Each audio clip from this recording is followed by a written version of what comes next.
Hi అండి, నమస్తే అందరికి. నేను మీ డాక్టర్ని. అలా పుదీనా పచ్చి చేస్తాను, దానికి కావాలని చూద్దామండి. కొన్ని మిరపకాయలు, పెద్ద కట్ట పుదీనా, 2 టమాటాలు, కొద్ది చింతపండు, కొంచెం మినపప్పు వేసి చేసుకుంటే బాగుంటుంది టేస్ట్. గిన్నె వేడెక్కిందండి, ఒక 1/2 స్పూన్ నూనె పోసుకుందాం.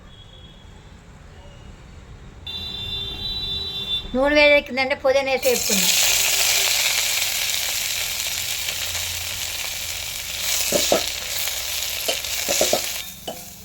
పుదీనా అయిపోయిందంటే తీసి వేరే గిన్నెలో వేసుకుందాం.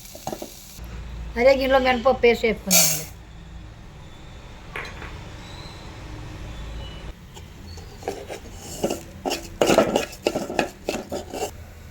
మినపప్పు అయిపోయిందండి, ఇదిగా తీసి గిన్నెలో వేసుకుందాం. అదే గిన్నెలో అండి మిరగాయలు వేసి వేసుకుందాం.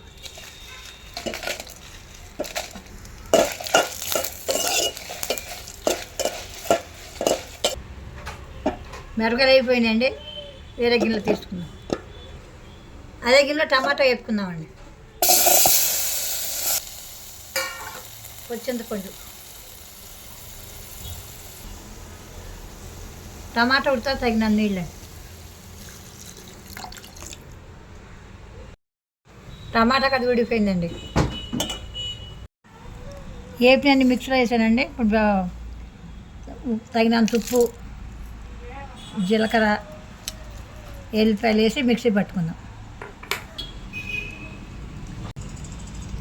పచ్చడి మిక్సీ పట్టుకుంటాం అయిపోయిందని తాలింపు వేసుకుందాం. 1 స్పూన్ నూనె అండి. నూనె వేడెక్కిందండి, ఎల్లిపాయలు వేసుకుందాం. ఎల్లిపాయలు వేగిందండి, తాలింపు వేసుకుందాం. కరగలు వేసుకుందాం. కరివేపాకు వేసుకున్నామండి. తాలింపు అయిపోయిందండి, పచ్చళ్ళు వేసుకుందాం.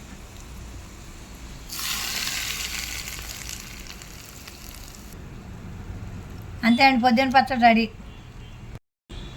వీడియో కానీ మీరు నచ్చితే లైక్ చేయండి, షేర్ చేయండి, సపోర్ట్ చేయండి, సబ్స్క్రైబ్ చేసుకోండి.